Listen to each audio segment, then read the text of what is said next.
예레미야가 이제 끝났네요. 네.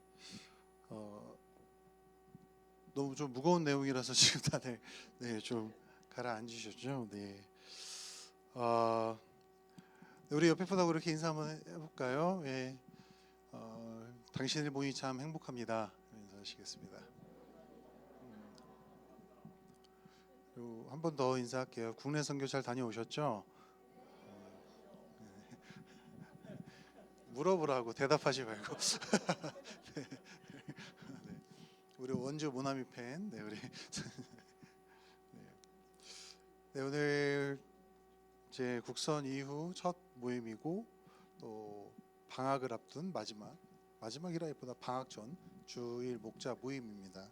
네, 오늘 목장 모임이 있어요. 네, 없다라고 광고 받으신 분들이 꽤 있는 것 같더라고요. 네, 그래서 우리 마을장님들 이따 모임할 때 뵙도록 하겠습니다. 네. 제가 한 3번 강조해 드렸는데 여전히 목장 모임 없다고 목사님 저한테 광고해 주는 목자가 있더라고요. 그래서 오늘 목장 모임 있습니다. 네, 있습니다. 네. 자, 오늘 우리가 주신 말씀 함께 읽고 우리 함께 은혜 나누도록 하겠습니다. 우리 디모데후서 3장 10절에서부터 17절 말씀이고요. 디모데후서 3장 10절에서부터 17절이고 저는 세 번역으로 준비했고 우리 한 목소리를 함께 합독하도록 하겠습니다. 시작. 그러나 그대는 참음과 사랑과 인내를 따르며 안디옥과 이고니온과 누스드라에서 내가 겪은 박해와 고난을 함께 겪었습니다. 나는 그러한 박해를 견디어냈고 주님께서는 그 모든 박해에서 나를 건져내셨습니다. 그리스도 예수 안에서 경건하게 살려고 하는 모든 사람은 모두 박해를 받을 것입니다. 그런데 악한 자들과 속이는 자들은 더욱더 악하여져서 남을 속이기도 하고 속기도 할 것입니다. 그러나 그대는 그대가 배워서 굳게 믿는 그 진리 안에 머무십시오. 그대는 그것을 누구에게서 배웠는지를 알고 있습니다. 그대는 어려서부터 성경을 알고 있습니다. 성경은 그리스도 예수를 믿는 믿음으로 말미암아 그대에게 구원에 이르는 지혜를 줄 수 있습니다. 모든 성경은 하나님의 영감으로 된 것으로서 교훈과 책망과 바르게 함과 의로 교육하기에 유익합니다. 성경은 하나님의 사람을 유능하게 하고 그에게 온갖 선한 일을 할 수 있게 하는 것입니다. 아멘. 여러분이 예수님 시대에 살았다면 2000년 전으로 돌아가서 여러분이 예수님 시대에 살았다면 여러분은 과연 어떤 메시아를 기대하고 있었을지 생각을 한번 해보시겠어요? 우리는 지금 성경을 2000년이 지난 후에 완성된 성경을 가지고 신앙생활을 하다 보니까 우리의 머릿속에 예수님이라는 존재는 딱 정형화돼서 박혀있긴 하지만 이해되어 있지만 그 당시로 돌아간다면 여러분은 어떤 메시아를 기대하셨을지 한번 생각해 보시기 바랍니다. 자, 그 당시 그들이 메시아를 향해서 가지고 있었던 기대가 과연 완전히 틀린 것, 완전히 이단적이라고 볼 수 있을까요? 우리가 성경을 통해 알 수 있는 것은 그들이 가지고 있던 메시아에 대한 기대와 소망, 환상이라고도 표현할 수 있는 그 생각은, 그러한 전통적인 생각은 이단인지 뭔지 막 우리가 이렇게 판단하기는 조금 그렇지만 성육신하신 예수님을 알아보는 것에는 크게 도움이 되지는 않았던 것으로 보여집니다. 복음서를 보면 그렇죠. 이스라엘 민족은 민족적으로 많은 어려움을 경험한 국가입니다. 여러분 그 히스토리를 아시잖아요. 지금도 우리가 읽었던 내용은 뭐죠? 남왕국 유다가 바벨론에게 끝까지 저항하다가 잡혀가는 장면입니다. 외지에서 노예 생활도 했고요. 식민지 생활도 경험했고 심지어 포로 생활까지도 경험을 했습니다. 우여곡절이 많았던 민족이지만 그들은 이 메시아에 관한 기대와 소망으로 버텨낸 민족입니다. 그들이 처음으로 메시아에 대한 희망을 구체적으로 시스템적으로 이렇게 갖춰져서 민족적으로 품게 된 시기는 정확하게 딱 선거서 이때부터입니다 말하기는 어렵습니다. 아마도 모세보다 위대한 선지자를 내가 보내겠다라는 하나님의 말씀으로부터 시작해서 다윗 왕에게 주신 영원히 끊이지 않은 영원한 왕권, 왕위, 모든 나라를 철퇴로 심판하고 영원한 이스라엘, 즉 하나님의 나라를 건설할 위대한 다윗의 후손, 이스라엘 민족을 불의와 이방 나라의 폭거로부터 구원할 하나님의 약속하신 기름 부음 받은 자 등등의 많은 약속과 언약을 통해서, 그리고 이스라엘의 역사라는 시간의 흐름 속에서 그들은 메시아를 향한 기대와 소망을 점점 정립하고 키워갔을 것입니다. 그런데 시간이 막 이렇게 흘러서 예수님 시대의 유대인들이 가지고 있던 메시아관을 살펴보면 영적인 측면보다 세상과 물질의 측면, 즉 세속적 가치에 더 가까운 메시아를 기대하고 있었던 것을 발견할 수가 있습니다. 그들은 그들의 정치적 자유를 회복시켜줄 지도자를, 정치적으로 뛰어난 지도자를 원했습니다. 경제적으로 부유하고 풍성한 나라를 만들어줄 경제 지도자, 유능한 사람을 원했어요. 모든 나라를 정복하여 이스라엘로 통일을 시킬 수 있는 강력한 군사력을 가지고 장군과 같은, 다윗과 같은 그런 지도자를 원했습니다. 즉 뭐냐면 완벽한 맘찜남 같은 왕을 구한 거예요. 완벽한 경제, 군사, 정치적으로 우리 이스라엘을 강대국으로 만들어줘서 이 이스라엘로 천하 통일을 이룰 강력한 지도자를, 메시아를 기대했던 것이죠. 물론 그 몇몇 유대인들 중에 몇몇 인물들은 세속의 가치와 관점이 아니라 하나님의 관점, 즉 영적인 관점으로 예수님을 바라보고 하나님의 언약과 약속을 해석하고 하나님 예수님을 알아보고 하나님께 감사한 인물들도 있었습니다.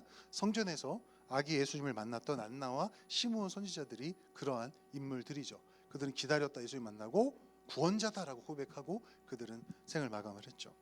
다른 말로 표현하면요, 예수님 당시 유대인들이 기대하던 메시아는 하나님께서 성경을 통해서 약속하신 인류의 영적이며 완벽한 회복과 구원을 위한 메시아가 아닌 상당히 민족주의적이고 세속적인 특징을 가지고 있는 메시아, 그러한 인물이었음을 발견할 수 있습니다. 그들은 참된 메시아로 찾아오신 예수님께서 이적과 놀라운 역사를 일으키실 때는, 그걸 볼 때는 많은 권능자들 앞에서도 주눅들지 않고 위대하고 당당한 지도자의 모습으로 보일 때는 예수님 어떻게 했죠? 억지로 잡아 왕을 삼으려고 할 정도로 추종했습니다. 정말 추앙하고 막 거의 숭배했죠. 그러나 예수님께서 본격적으로 십자가의 고난과 죽음 그리고 부활 등 영적인 의미에서의 진정한 구원을 이루러 온 메시아, 하나님의 어린 양이다 라고 자신을 밝히는 순간부터 그들은 예수님을 떠나가기 시작했습니다. 그들은 성경과 하나님께서 선포하시고 예비하셔서 보내주신 예수님에게 자신들의 기대와 소망에 맞는 그런 모습을 한 메시아가 될 것을 강요한 거예요.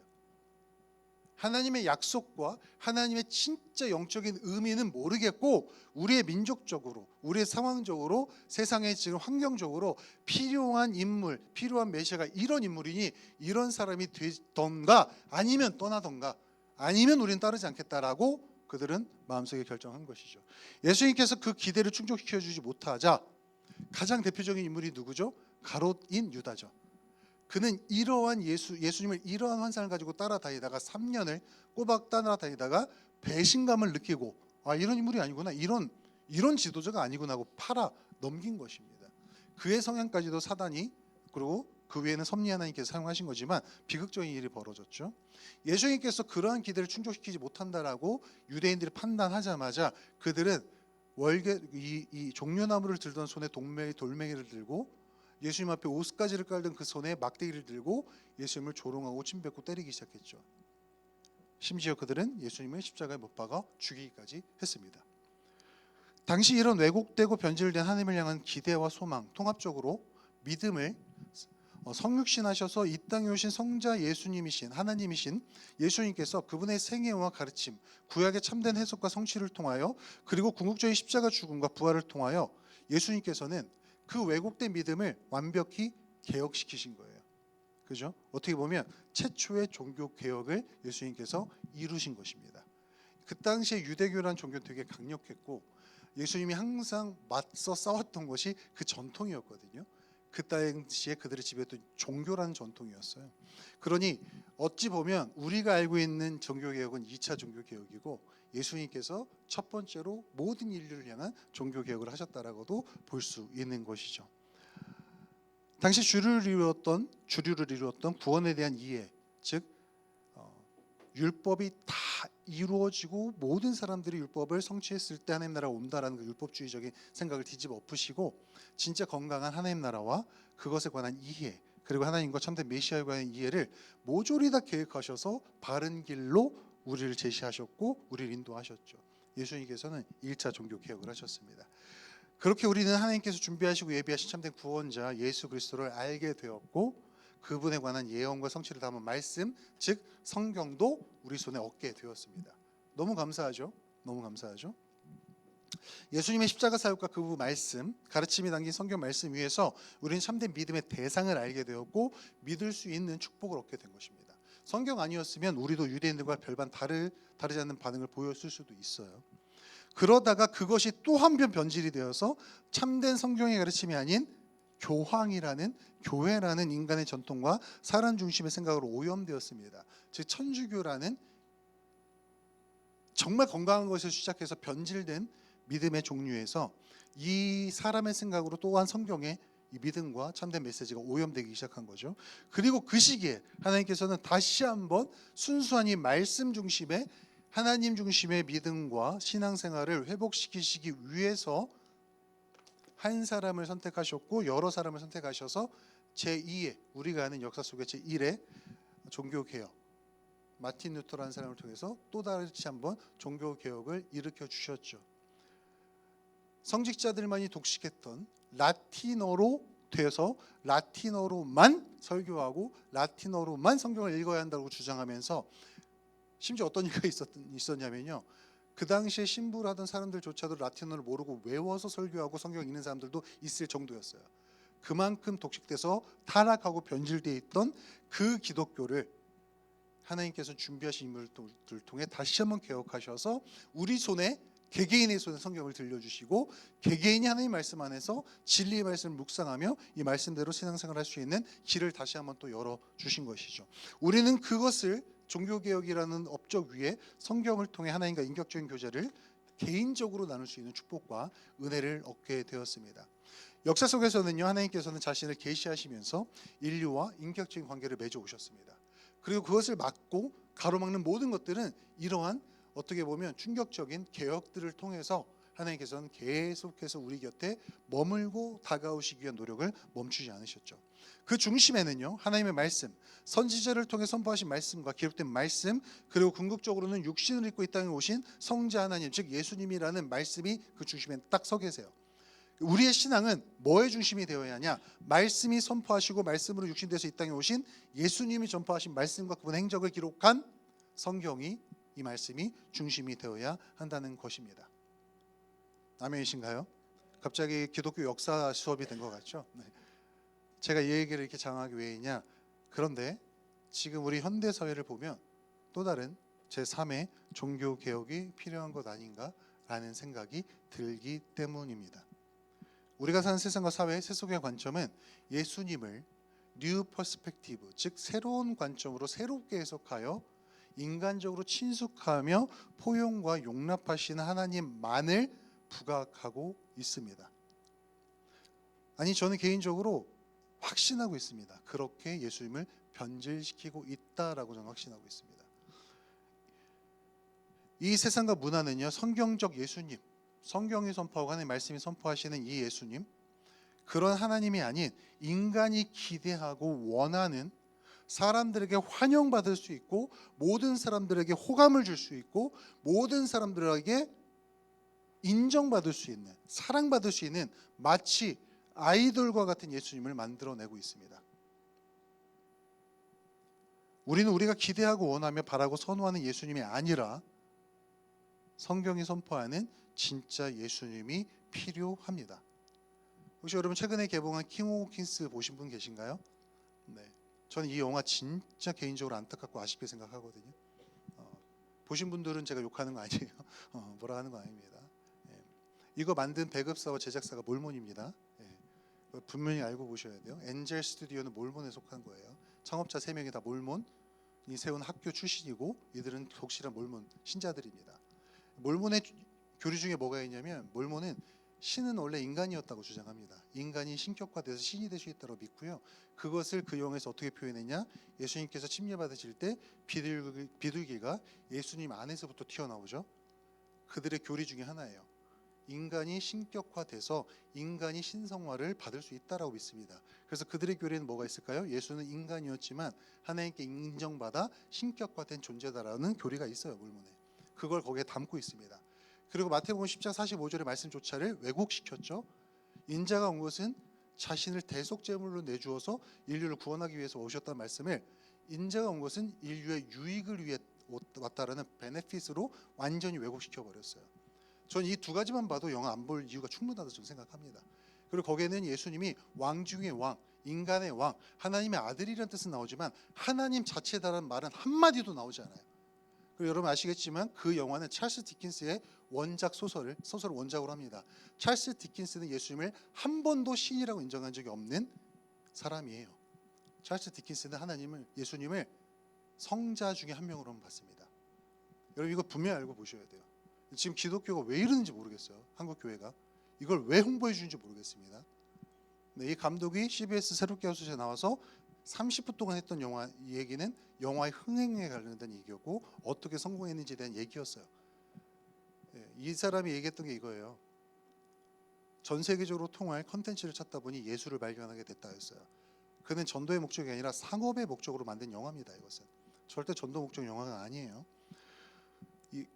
그 엔젤 스튜디오에서 만든 드라마 하나가 또 있어요. 뭐냐면 더 추준이라는 드라마입니다. 저한테 질문 많았고 제가 좀 유의해야 된다, 주의 있게 봐야 된다, 성경을 참조해서 봐라라고 했던 건데 저도 그때까지만 해도 몰랐어요. 엔젤 스튜디오에 대해서 좀 냄새가 이상해서 공부해 봤더니 그렇더라고요. 여러분 이렇게 문화가 무서워요. 이렇게 문화가 무섭습니다. 엔젤 스튜디오에서 그려내는 예수님의 공통점이 뭔지 아세요? 상당히 인간적으로 매력 있는 사람입니다. 상당히 인간적으로 호감 가는 사람이에요. 상당히 열려있고요. 상당히 포용적이고 상당히 모든 것을 포괄해서 받아들이는 인물로 다 그려내고 있어요. 죄에 대한 지적이 없어요. 더 추준에서 제가 보다가 이건 아닌데 했던 장면 하나가 있어. 뭐냐면 산상수훈을 얘기하는데 어떻게 얘기하냐면 산상수훈의 원래 어조는요 엄격한 어조입니다. 왜냐하면 산상수훈은 신약의 율법이거든요. 엄격한 어조예요. 근데 어떻게 얘기하냐면 이렇게 말해요. Hey bro 이런 식으로 말을 해요. 나는 막 이러면서 얘기해요. 되게 쿨하고 되게 매력적이게 얘기해요. 아니요. 그 얘기 듣고 수많은 사람이 떠나갔습니다. 예수님이 하신 말씀 텀포 듣고 수많은 사람이 떠나갔다고요. 여러분 진짜 속으면 안 돼요. 진짜 속으면 안 되십니다.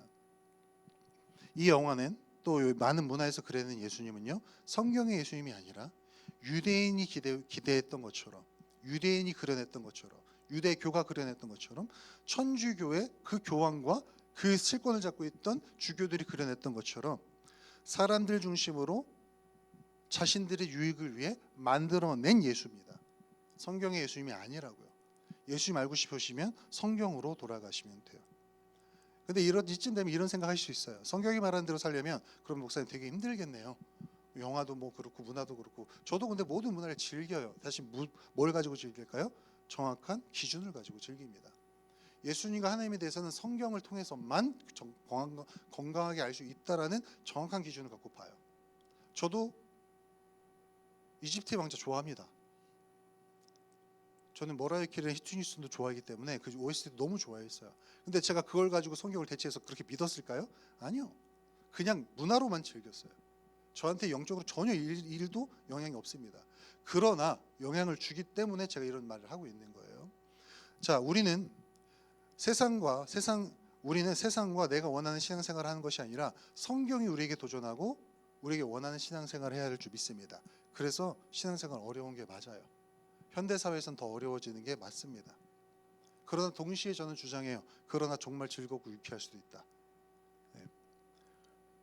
사도 바울은 본문의 앞선 구절에서 이 마지막 시대의 사람들, 특별히 크리스천 안에서도 발생하는 있는 문제를 발생할 현상에 대해서 이렇게 경고합니다. 여러분 성경 읽으시면 앞선 구절 같이 읽어볼게요. 디모데후서 1장 9절, 3장 1절로 9절 말씀이에요. 3장 1절로 9절 말씀 같이 한번 읽어볼게요. 성경 보시고 어떤 버전이든 상관없습니다. 같이 한번 읽어볼게요. 시작. 그대는 이것을 알아두십시오. 말세에 어려울 때가 올 것입니다. 사람들은 하나님을 모독하며 부모에게 순종하지 아니하며 감사할 줄 모르며 불경스러우며 무정하며 원한을 풀지 아니하며 비방하며 절제가 없으며 난폭하며 선을 행하지 아니하며 배신하며 무모하며 자만하며 하나님보다 쾌락을 더 사랑하며 겉으로는 경건해 보이나 경건함의 능력은 부인할 것입니다. 그대는 이런 사람들을 멀리 하십시오. 그들 가운데는 남의 집에 가만히 들어가서 어리석은 여자들을 유인하는 사람들이 있을 것입니다. 그런 여자들은 여러 가지 정욕에 이끌려 죄에 짓눌려 있고 늘 배우기는 하지만 진리를 깨닫는 데에는 전혀 이를 수 없습니다. 또 이 사람들은 얀네와 얀브레가 모세를 배반한 것과 같이 진리를 배반합니다. 그들은 마음이 부패한 사람이요 믿음에 실패한 사람들입니다. 그러나 그들은 더 이상 나가지 못할 것입니다. 그들의 어리석음도 그 두 사람의 경우와 같이 모든 사람 앞에 환히 드러날 것이기 때문입니다. 여러분, 이 세상은요 점점 사람 중심으로 돌아가게 될 것이고요. 그것이 기준인 것처럼, 그것이 선하고 정의로운 것처럼 여기는 기준들과 생각들과 사상들이 더욱더 성행하게 될 것입니다. 우리가 사는 세상 그렇게 될 거예요. 그런 상황 속에서 우리가 참된 크리스천으로 살아가는 것이 쉽지만은 않습니다. 사도 바울은 그러한 세속의 문화와 그 물결에 정면으로 부딪혀 저항하며 영적 거룩함과 순결함을 지키라고 디모데 목사님에게, 에베소에서 목회하고 있는 디모데 목사님에게 도전하고 있는 것이죠. 이 사도 바울의 이 외침을 통해서 이러한 혼합주의적 세상에 살고 있는 우리가 기억해야 될 세 가지 짧게 한번 살펴보도록 하겠습니다. 첫째, 세속적이며 동시에 영적인 것은 없습니다. 세속적이면서 동시에 영적인 것은 없어요. 자, 본문 10절과 12절 다시 한번 읽어보겠습니다. 제가 한번 읽어드릴게요. 눈으로 따라오세요. 그러나 그대는 나의 가르침과 행동과 죄송해요. 제가 잘못 행동과 의향과 믿음과 오래 참음과 사랑과 인내를 따르며 안디옥과 이고니온과 누스드라에서 내가 겪은 박해와 고난을 함께 겪었습니다. 나는 그러한 박해를 견뎌냈고 주님께서는 그 모든 박해에서 나를 건져내 주셨습니다. 그리스도 예수 안에서 경건하게 살려고 하는 사람은 모두 박해를 받을 것입니다. 아멘. 자, 사도 바울은 그리스도 예수를 알게 되고 그분에게서 하나님의 은혜의 복음을 전하는 사명을 받은 이후로부터 항상 고난의 길을 걸었습니다. 그 고난의 길은 세속의 가치와 세상의 철학, 유대인들의 하나님이라는 우상과 그 중심으로 형성된 가치관과 신앙 간에 정면으로 반항했기 때문에, 저항했기 때문에, 반박했기 때문에 주어진 것들이었습니다. 믿음 안에서 정립된 진짜 영적 실체와 세상의 실체의 부딪힘 속에서 세상의 실체에 반항했기 때문에 주어진 고난이었다고요. 사도 바울은 말 그대로 노빠꾸였어요. 노빠꾸. 안 돌아가, 난 안 가, 이거였어요. 다시는 타협하지 않아. 절대 헬라, 즉 이방의 철학과 유대인의 전통과 세속의 가치와 그리스도의 복음을 혼합시키지 않았습니다. 그 당시 유행하던 헬라의 다양성과 혼합주의를 거부하고 삼위일체 하나님의 거룩하심과 유일성을 강조했고 절대 타협하지 않았습니다. 유대인의 전통과 율법에 갇힌 세계관과 기준을 벗어나 그리스도 예수 안에서 완성된 복음을 절대 사수했고 절대로 물러나지 않았습니다. 그가 믿던 예수님은 하나님 그분 자체였으며 모든 것의 기준이 되셨고 악과는 절대 섞일 수 없는, 죄를 용서하시고 죄인을 구속하시지만 그들의 죄는 절대 용납할 수 없어 십자가에 자신의 목숨을 던지기까지 할 정도로 죄는 다 사하시려고 하시는, 죄의 문제를 해결하시려고 하시는, 시간이 오래 걸려도 그 죄의 문제, 죄성의 문제를 해결하시는 거룩한 분이셨습니다. 예수님은 하나님이셨고 지금도 하나님이시고 지금도 우리의 왕으로서 계심을 사도 바울은 절대 포기하지 않았어요. 사도 바울에게 그리스도 예수께서 그의 삶의 주인이셨습니다. 왜요? 하나님이시니까요. 다른 말로 표현하면 지금 현대 크리스천의 무의식 속에 가득 찬 것처럼 예수 그리스도는 우리를 위하시고 우리를 위해서 우리가 감정적으로 생각적으로 어려우면 쩔쩔매시는 그런 분이 아니라, 하나님께서 마치 우리를 위해 존재하시는 그런 분이 아니라 우리가 그분을 위해, 그분의 영광과 나라의 확장을 위해 존재하는 것이라는 것을 사도 바울은 노빠꾸로 밀어붙인 거예요. 그러니 세상에서는 반대를 받을 수밖에 없었던 것입니다. 우리가 그분을 위해서, 그분을 위해 살아가는 존재들이지 그분이 우리를 위해 존재하는 것은 아니다. 사도 바울의 모든 삶의 모든 기준은 하나님과 그분의 말씀이었습니다. 그의 삶의 목표는 예수 그리스도께서 그에게 십자가 보혈을 통하여 허락하신 거룩을 지키고 이루는 것이었습니다. 자신의 욕망, 사명, 자신의 것을 이루는 게 아니었고요.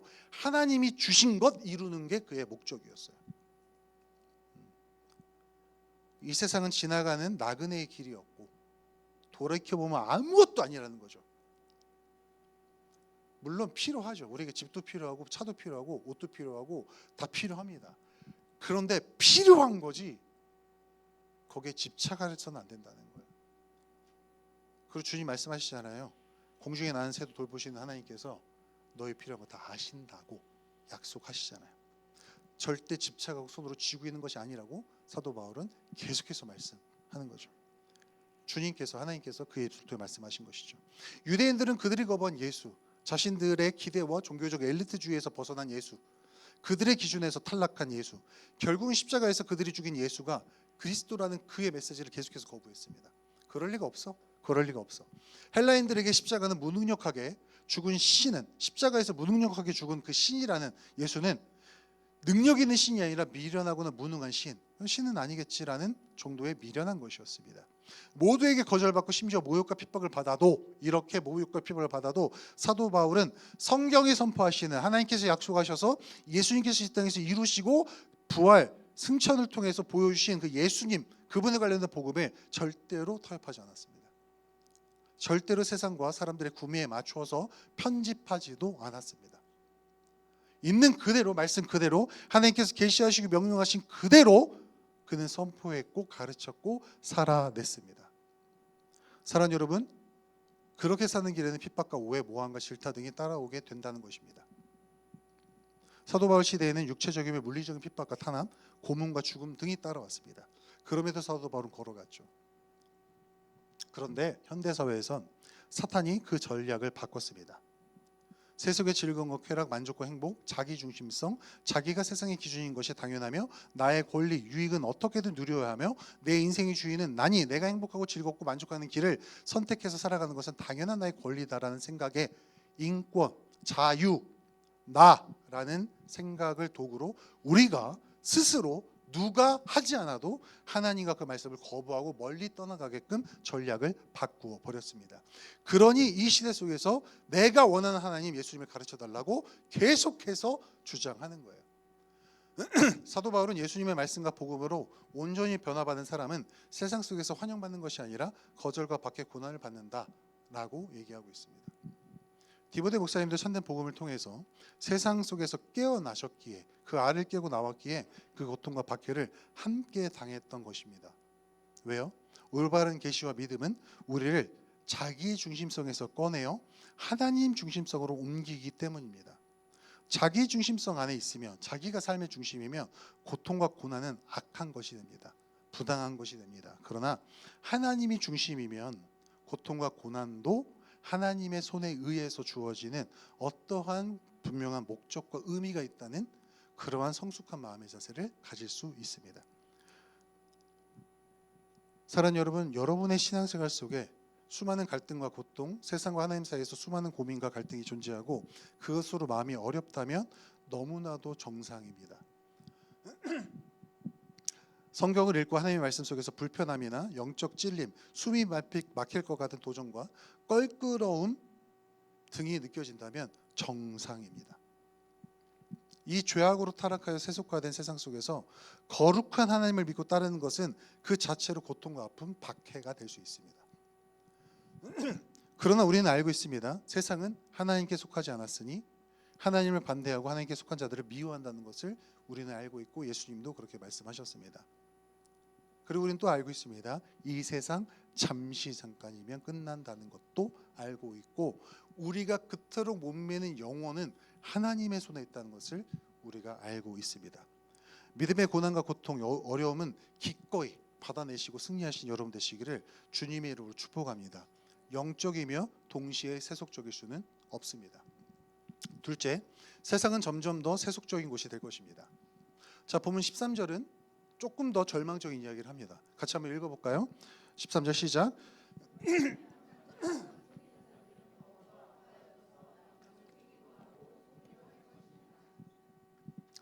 여러분, 많은 세속의 학자들, 사회학자들, 많은 사람, 정치인들은 뭐를 말하냐면 우리는 인간의 힘으로 세상을 더욱더 진보시키고 회복시키고 유토피아를 만들 수 있다고 주장하는 겁니다. 그런데 여러분 절대 그렇지 않습니다. 세상은요 하나님 없이는 하나님의 방법과 방식이 아니면 타락하다 결국 멸망하는 장소입니다. 세상은 그래요.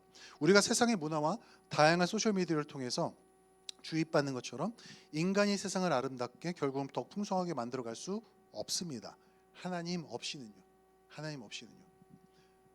물론 세상은 하나님의 일반 은총이 있는 곳이기에 하나님께서 믿는 자들과 사람들 속에 남아있는 선한 양심들을 통해서 모든 것을 지탱하고 유지하시고 선해 보이는 일까지도 만들어 가십니다. 그리고 물론 발전할 수도 있죠. 그러나 세속의 관점에서 좋아지고 발전한다고 세상이 보기에 좋아 보인다고 그 모든 것이 하나님 보시기에도 선하고 아름다운 것은 아닙니다. 왜요? 기준은 하나님께 있기 때문입니다. 사도 바울은 디모데 목사님에게 그것을 경고합니다. 그런데 여러분 그 말을 잘 들어보세요. 세상이 약해지는 게 아닙니다. 뭐라고 말하죠? 악한 자들과 속이는 자들은 더욱더 악하여져서 사람이 약해진다라고 얘기하고 있습니다. 하나님 없이는 하나님을 거부하고 심지어 반항하고 저항하는 사람들은 악해질 수밖에 없습니다. 그들이 아무리 세상의 기준에서 인간의 기준에서 선행을 한다 해도 그거조차도 악함으로 하나님께서 보일 수 있다는 것이죠. 왜요? 기준은 하나님께 있기 때문에요. 악은 사실 존재한다기보다는 하나님의 부재, 하나님의 임재를 스스로 착각하여 떠났다고 착각하여 생각하는 곳, 하나님께서 부재하신다고 착각하는 그 생각이 존재하는 그곳에 있는 것이 악이기 때문에 그래요. 하나님이 없는 자리가 악인 겁니다. 하나님 없는 자리가. 여러분 세상을 한번 살펴보세요. 점점 더 천국이 되어가고 있나요? 유토피아에 가까워지고 있어요? 오히려 디스토피아 아닌가요? 생명이 살기 좋고 보호받고 있나요? 돌고래랑 막 코알라 새끼들은 그렇게 보호하면서 인간은 36주, 37주가 지나도 낙태를 시키려고 하는 그런 법안들을 왜 정부가 통과를 시키려고 하는지 점점 좋아지고 있나요? 그거는 왜 세포덩어리죠? 돌고래 새끼는 생명인데, 원숭이 새끼는 생명인데 인간은 36주, 37주가 돼도 맘대로 죽일 수 있다? 여성의 선택권이다? 이게 어떻게 말이 되죠? 이게 인간들이 만들어 가려는 유토피아의 모습인가요? 그럼 전 거부할래요. 차라리 인간이 말은 지옥에 살래요. 차라리 그럴 거면. 그죠? 동성애자들 차별하면 안 되죠. 그러나 동성애가 죄가 아닌 것은 아닙니다. 왜 근데 동성애가 죄가 아닌 것처럼 죄라고 말하는 것처럼 틀어 막으려는 법들을 계속해서 발의시키고 계속해서 주장하고 있죠? 세상이 좋아지고 있나요? 이것이 인권인가요? 이게 진짜 자유인가요? 아닙니다. 아니에요. 인간이 기준에 대해서 만들 수 없어요. 우리가 숭배하는 법대로 하자는 그 헌법은 천부 인권, 즉 하나님이 내려준 인권 위에 만들어졌다라는 게 원칙이에요. 왜 그 사실이 없어졌을까요? 인간이 하나님 자리를 대체하면 이러한 악이 성행하기 때문입니다. 어떤 단체, 기독교 단체와 교회들은 그러한 시대의 흐름에 합승해서요, 포용과 무조건적인 관용이 예수님의 사랑인 것 양 떠들어대고 있습니다. 퀴어 축제 가서 축복기도 해주는 게 진짜 사랑인가요? 그런 목사를 포용하는 게 진짜 사랑이에요? 아닙니다. 왜 말씀대로 못하죠? 진리와 거룩이라는 기준이 없는 사랑과 포용은 방종이며 방임인데 그것이 참된 사랑이라고 가르치고 있어요. 교단에서, 교회에서 가르치고 있어요. 그렇게 방종과 방임이 사랑이라고 가르치는 사람들이, 단체들이 그 방종과 방임의 결과로 희생되고 육신과 정신 그리고 영적이 허물어져서 병들어서 극단적인 선택을 하는 그 순간까지 몰리는 사람들을 책임져 주나요? 방임이 사랑이라고, 방종이 사랑이라고 가르쳐 놓고 그 결과로 파괴적인 결과가 나왔을 때 그들이 책임져 주냐는 말입니다. 아니에요. 절대로 책임져 주지 않습니다. 이게 진짜 인권인가요? 이게 자유인가요? 아닙니다, 여러분. 사람이 진짜 악해져 갑니다. 그 사람이 모인 사회가 너무 악해져 갑니다. 저만 눈물이 나나요? 36주, 37주 된 아이들 낙태시키시는 법이 통과되기 직전에 있는 거 저만 눈물 나나요? 20만 명 이상의 태아가 하루에 한 해에 낙태돼 죽어가는 거 저만 가슴 아프냐고요. 이게 우리가 말하는 좋은 세상이에요?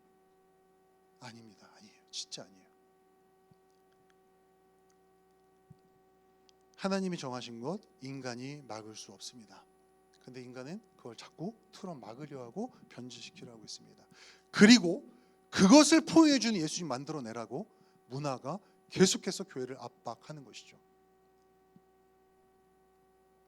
세상은 점점 더 세속적으로 하나님을 거부하고 저항하는 방향으로 갑니다. 심지어 기독교라는 탈을 쓰고도 거짓 가르침을 주어서 교회 안에서 크리스천 바운더리 안에서도 서서히 영적 생명력을 잃어가면서도 그것을 눈치채지 못하게 마치 끓는 물속에 냄비에 있는 개구리처럼 영적 생명력이 죽게 내버려 두고 있습니다. 우리는 성경의 경고를 무시하면 안 됩니다. 하나님을 거부하는 세상은, 아니 인류는 더욱더 타락하고 영적으로 더러워지며 멸망에 가까워질 것입니다. 하나님 없는 한 개인의 삶은 진보나 자유가 아닌 실상 멸망과 속박으로 갈 수밖에 없습니다. 여러분 이거 분명히 기억해 주세요. 여러분이 가지고 있는 자유라는 것에 대한 개념과 정의가 성경적인지, 진짜 인권이라는 것이 하나님께 기준된 인권인지, 나의 권리와 나의 유익을 주장하기 위한 수단인지 점검해 주세요. 제발. 얼마나 비극이에요? 교회라는 이름 딱지를 달고 유튜브 방송에 나오면 믿고 볼 수 있어 얼마나 좋을까요? 유튜브 보다 보면 죄송해요. 험한 말해서 죄송합니다. 미칠 것 같아요. 저게 진짜 복음인가 싶은 것들이 너무 많아요. 물론 제가 완벽하다는 게 아니죠. 너무 답답할 때가 많아요. 진짜인가 저게? 내가 진짜 잘못 가르치고 있나? 내가 너무 보수적이고 내가 진짜 막혔나? 라는 생각이 드는 문화 속에 제가 살고 있어서 저도 너무 답답해요. 근데 저는 괴로워요. 아니라는 확신이 너무 강해서요. 복음은 그게 아니라는 확신이 너무 강해서, 하나님의 말씀 그게 아니라는 확신이 너무 강해서 괴로워 죽겠어요. 마지막 셋째, 우리의 참된 기준은 하나님의 말씀밖에 없습니다. 우리의 참된 기준은 뭐밖에 없어요? 하나님의 말씀밖에는 없습니다. 자, 우리 본문 14절 17절 한번 한 목소리 읽어볼까요? 그러나 시작. 그러나 그대는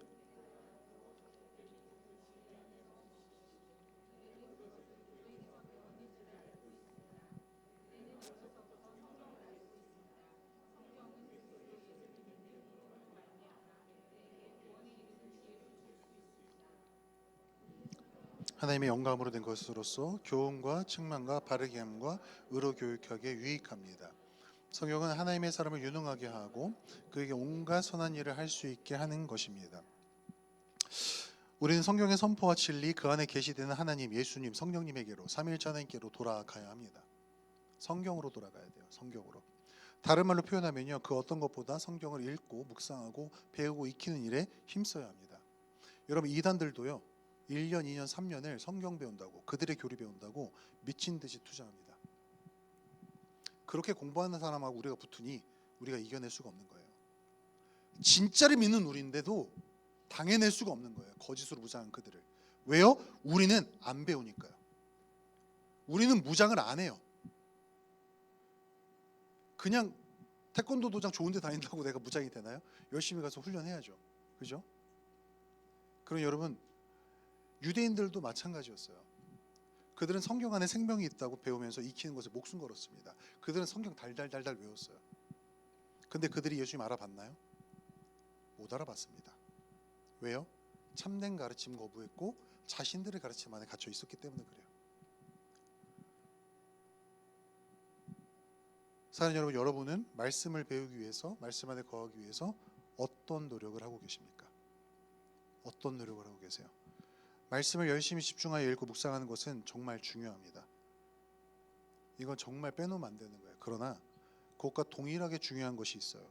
말씀을 배우는 것입니다. 복음과 그 안에서 선포되며 발견할 수 있는 그리스도에 대하여 올바르게 배우고 익히는 것은 영적 생명과 직결되는 중요한 것입니다. 안다고 착각하지 마세요. 저도 계속해서 공부하고 있어요. 계속해서 공부하고 있습니다. 제가 가르치고 전파하는 게 틀릴까 봐 너무 두려운 마음으로 계속 공부하고 있어요. 사랑하는 여러분, 알지 못하는 것 어떻게 기준 삼아 살아갈 수 있을까요? 알아야 적용할 수 있습니다. 알아야 더 깊고 풍성히, 그리고 영적으로 효과적으로 묵상할 수 있습니다. 물론 달달달달 다 모든 거 알아야 된다는 건 아니에요. 어느 정도의 기본 틀을 알고 있어야 된다는 말입니다. 너무 이것을 학시하게 받아들이지 마세요.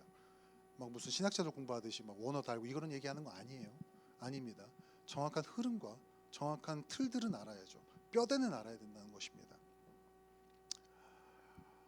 여러분, 말씀을 배우는 자리, 말씀을 익히는 자리, 예배의 자리, 선포되는 자리 절대 포기하지 마시기를 주님의 이름으로 축복합니다. 내 개인의 시간을 포기해서라도 말씀이 선포되는 예배와 훈련의 자리로 나아오시기를 도전합니다. 목사님 또 2학기 때 훈련 모집하려고 그러시는 건 아니에요. 안 오셔도 돼요. 진짜로. 제 강의가 성에 안 찰 수 있습니다. 안 맞을 수 안 들으셔도 돼요. 제 강의 안 들으셔도 돼요. 다만 그러면 다른 거라도 하세요. 제발. 두란노 바이블 칼리지라도 등록하세요. 두란노 별로 좋아하진 않아요, 개인적으로. 뭐라도 하세요. 뭐라도. 제 거 들으는 말 아니에요. 제발 오해하지 마. 지구촌 거 안 들으셔도 돼요. 교회 옮기셔도 돼요. 다만 말씀하는만 구하세요. 제발. 저 욕하셔도 좋아요. 목사님 꽉 막혔다. 괜찮아요. 말씀 안에만 구하십시오. 제발. 여러분, 말씀이 여러분 지켜요. 말씀이. 그 누구의 설교도 아니고요. 여러분이 소화하고 익히고 묵상하고 개인적으로 인격적으로 주님 앞에서 배우고 교제한 말씀만이 여러분 지킵니다. 제발. 영화 영상에 기웃거리지 마세요. 킹 오브 킹스 그 쓰레기 같은 거 버리세요. 그냥. 왜 그걸 보세요? 보지 안 보셔도 돼요. 말씀 보세요. 말씀.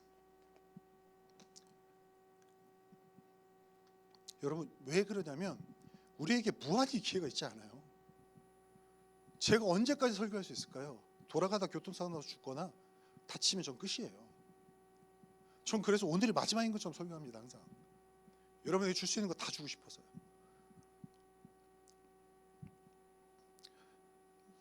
죄송해요. 한국을 보면 너무 마음이 아파요. 진짜로. 교회들을 보면 너무 마음이 아파요. 제가 잘났다는 거 아니에요. 절대 오해하지 마세요. 왜 진리를 말하면 사람들이 싫어한다고 왜 얘기 못하죠? 우리 죄인 아니에요? 내 생각 항상 옳아요? 아니잖아요. 근데 왜 그 얘기 못하죠? 설교에서? 그 얘기하면 불편한다고? 말을 부드럽게 하라고? 목장에서 말씀 나눔하라고 하면 왜 불편해하죠? 말씀 나누려고 모인 곳인데? 여러분, 이게 우리부터 우리 안에 가져야 될 자세라고 생각합니다. 우리 말씀으로 돌아갑시다. 제발 말씀이 선포하는 예수님께로 돌아갑시다. 내가 만들어내고 내가 원하는 예수님 말고요. 유대교라니까요. 천주교라니까요. 이단과 똑같다니까요. 내 기대를 충족하는 예수님을 따라간다고 작정하지 마시고요. 내 생각, 내 상식, 내 기대를 벗어나도 그게 이 성경이 말하는 하나님이라면 따라가자고요. 그러려면 배워야 돼요. 말씀 안에 선포되는 복음, 진리의 말씀을 깨닫고 알고 있으면요. 조금이라도 알고 있으면 어떤 이단과 혼합주의, 그것이 가득한 문화가 나를 아무리 공격해도 흔들리지 않습니다. 왜요? 하나님의 진리의 말씀은 그만큼 능력이 있어요. 아멘이신가요? 감히 말합니다. 여러분의 심리, 영적 문제 성경이 전 해결한다고 생각해요. 그것도 우리는 영적인 존재로 하나님께서 통합해서 만드셨기 때문에 말씀을 통해 해결될 수 있다고 믿습니다.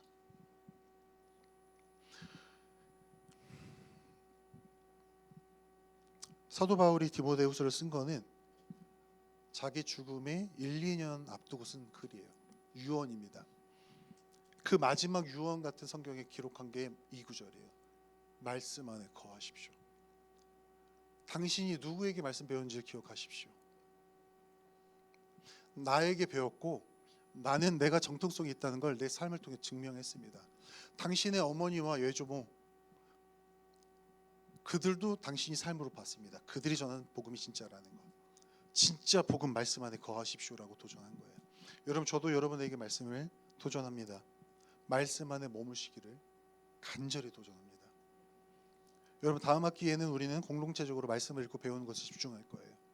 주목모의 모든 설교는 이제부터 강해 설교가 될 겁니다. 모든 성경을 주제로 강해를 할 거예요. 8월 방학이 끝나고 9월 때부터 시작되는 주목모와 2학기는 말씀을 배우고 실천하며 행동하는 한 학기가 될 겁니다. 제 마지막이라는 생각하고 또 쏟아 부을 거예요. 근데 마을장님, 목자님들이 저에게 안 맞춰주시고 잘 안 따라와 주시면 못하겠죠. 저 혼자서. 여러분이 함께 해주셔야 됩니다. 목장 모임에서 말씀을 포기하지 말아주세요. 제발. 제발 말씀 포기하지 말아주세요. 여러분 말씀 떠나서 우리 아무것도 아닙니다. 제가 하나님 앞에 너무 죄송해서 그래요. 나 잘 가고 있나 싶어서 우리 이 지구가 말로만 말씀하고 있는 건 아닌가 싶어서 그래요. 여러분 함께 기도하는 마음으로 동참해 주시기를 부탁드립니다. 힘겨울 거예요. 말씀을 소화한다는 게 힘겹습니다. 저도 힘겨워요. 그러나 스스로도 삼켜서 배에 단 말씀을 우리가 나누어 줬으면 좋겠습니다. 여기 계신 예배 목자님들에게도 감히 도전합니다. 그 일을 위해 목자로 서주세요. 그 일을 위해 함께 해주세요. 우리 마을장님들 목자님들에게도 부탁드립니다. 인간적으로 얼마나 부족합니까? 얼마나 못났어요. 저 인간인 저를 보지 마시고 죄의 저를 통해 역사하신 하나님 바라보시고 동참해 주시기를 간곡히 부탁드립니다. 목자님들 여러분의 마을을 보시면 마을장이 혼자 감당하기 힘든 규모의 마을들이 있어요. 제발 마을장으로 헌신해 주세요. 그래서 우리 최대한 효과적으로 최대한 더 깊게 정말 말씀 풍성하게 나누는 공동체 한번 만들어 가봅시다. 저는 내년에 제가 떠날 수도 있어요. 하나님 떠나라면 떠나는 거예요. 절대 이걸로 뭐 겁주는 게 아니라 하나님 가라면 가는 사람입니다. 제가 갔었을 때 전 이 자리에 하나 남았으면 좋겠어요. 말씀. 우리는 진짜 말씀 사모해. 우리 공동체 말씀이면 되라는 거 하나 남았으면 좋겠어요. 그럼 여러분 함께 해주시기를 간곡히 부탁드립니다. 사도 바울이 디모데에게 부탁했어요. 여러분 당신은 배운 것에 거하십시오. 말씀 안에 거하십시오. 그래야 세상을 이길 수 있습니다. 그래야 세상에서 날 지킬 수 있습니다. 말씀 아니면 안 돼요, 여러분. 오늘 여러분의 반응과 여러분의 결정이 여러분의 평생을 결정할 수도 있습니다. 함께 찬양하고 기도하시겠습니다.